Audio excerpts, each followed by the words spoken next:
Before this video starts, I just want to say a massive thank you to everyone. If you haven't realised, I recently rolled over 1,000 subscribers the other day, and wow, like when I first started making videos, I never thought I'd get anywhere near 100 subscribers, let alone 1,000. So thank you so much for giving me the motivation to do this and continue.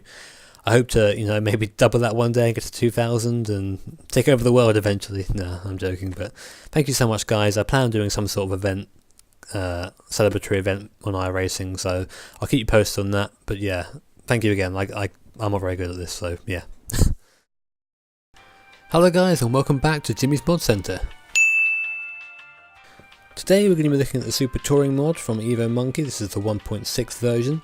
This mod focuses on the 1993 to 2000 era of touring cars from the BTCC, otherwise known as the Super Tourers, and in my very humble opinion, the best era of BTCC there has ever been. The first thing I noticed when looking through the manufacturers for the cars here is that the mod maker has actually chosen to include the independent teams as well, which is a really nice touch. The first criticism coming though for this mod is that some of the cars they actually include for the independent teams are incorrect. I mean, I went onto a 1997 independent car which should have been a Vauxhall Cavalier and ended up being a 1998 Honda Accord, so little details kind of missing there.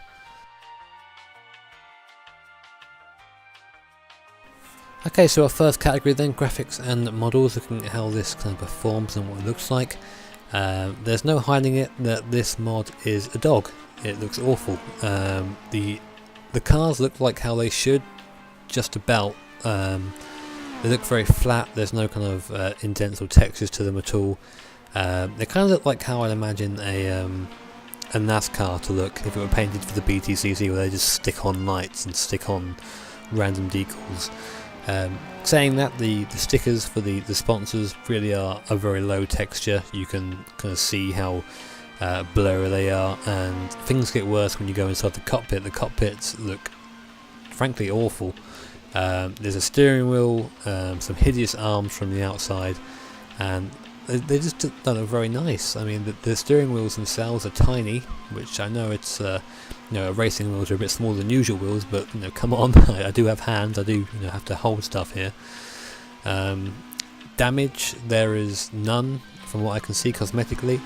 I think I have a clip that I'll try and show here where I ran into a wall at like 120 miles an hour and sustained no visible damage.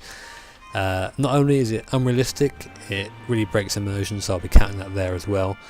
Kind of reminds me of the Gran Turismo style bumper car races that I'm going to be that would kind of come from that online. Really just bouncing off each other and no effort made. So for that reason, I'm going to give the graphics and models a 3 out of 10.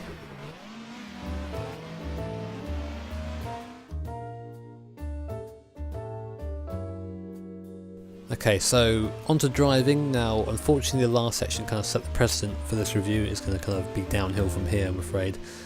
The driving, the front-wheel drive cars handle like a front-wheel drive car should, I guess. And I say I guess because obviously you get that understeer you get from a front-wheel drive car, that very weird kind of, you turn in, nothing will happen, and then you'll start actually turning. What I really dislike about this is that there is no feel at all in the wheel. I mean, comparing it to such things as the Civic in rFactor 2, the ISI Civic, and the Kia Optima in iRacing, you can feel a ton through the wheel in front-wheel drive cars. You can feel, if you're losing traction, you can feel if you're going to understeer. You get that feel from those sims, but there is literally nothing in this mod. I actually, by mistake, I forgot, I opened up iRacing to check something out, and then went back to driving rFactor whilst iRacing was still open and my force feedback stopped working, and I couldn't really tell the difference between having no force feedback and having force feedback. So yeah, really bad there. I know that in some cases, the steering in front-wheel drive cars is a bit slower to make up for the fact you're kind of putting power for the front wheel, so you not as harsh with it. But I couldn't actually get out of the pit lane with full lock to the right. I had to kind of like scrape along the wall as I turned right out of the pits. That was pretty awful. Now there are rear-wheel drive cars in this mod, mainly BMWs, or exclusively BMWs I should say, sorry. They feel like they have no rear grip at all. It really feels like they took the kind of twitchiness you get in a front-wheel drive car and just put it in a rear-wheel drive car. Thought, yep, copy-paste, that'll be fine. So when you're driving in a straight line, you just find that you're weaving. And I actually went down the straight of a Nürburgring GP circuit. I held my wheel, I left it, and the car just went veered off to the left on its own. I did nothing. This basically, like, it's just terrible. It's terrible. There's no words for it. Have you guys ever played Ridge Racer Type 4? There's a car there, looks like an opposite of a Delta Wing, has 2 front wheels and 1 back wheel. It felt like how I imagined that would feel in real life. Really awful. So, again, another 3 out of 10.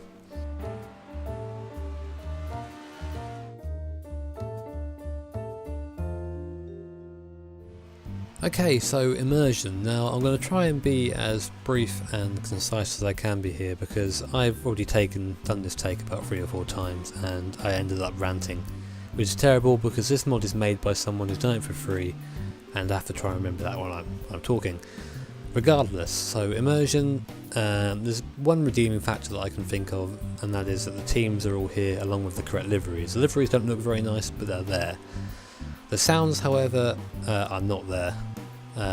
They're all the same, bar I think the Audi and the Ford Mondeo from 1997.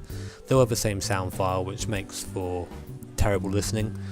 One of the things I loved about the BTCC in the Super Touring era was the sounds of the cars and the onboard shots.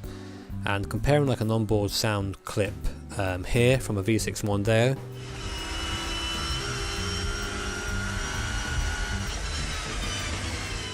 to an onboard sound clip of me in the game in a V6 Mondeo,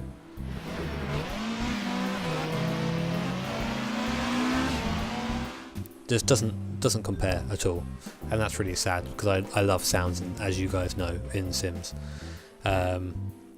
As I mentioned before, the cockpits don't look very nice. The default camera position is too far back, and even when you put your seat all the way forward in game, you're still way too far back to have any sort of proper driving position. That, plus the bad textures in the cockpit and the wheel being laughably small for most cars, makes it really hard to get into any sort of attitude like, oh yeah, I'm driving, you know, in the BTCC in 1997. I'm part of the championship. I don't get any of that. I feel like I'm driving a game, and I feel like I'm driving a PS1 game, I guess is the way of putting it. So for that reason, I'm going to give it 1 out of 10 for Immersion. Okay guys, that gives us a final mark of 7 out of 30. Obviously could do better. I may have marked it a bit harsher because of my sentimental value of BTCC, but like I said, it's me reviewing the mod, not you guys. If you're a die-hard fan of old Super Touring cars, then give it a go, otherwise steer clear of this one. Well guys, it's been another Jimmy's Mod Centre. Thank you very much for watching. If you enjoyed the video, be sure to hit that like button, and if you really enjoyed it, be sure to hit that subscribe button for future Mod Centres. If you have any thoughts on the review or the mod itself, then be sure to let me know in the comments below. Thank you for watching guys, and I'll catch you later.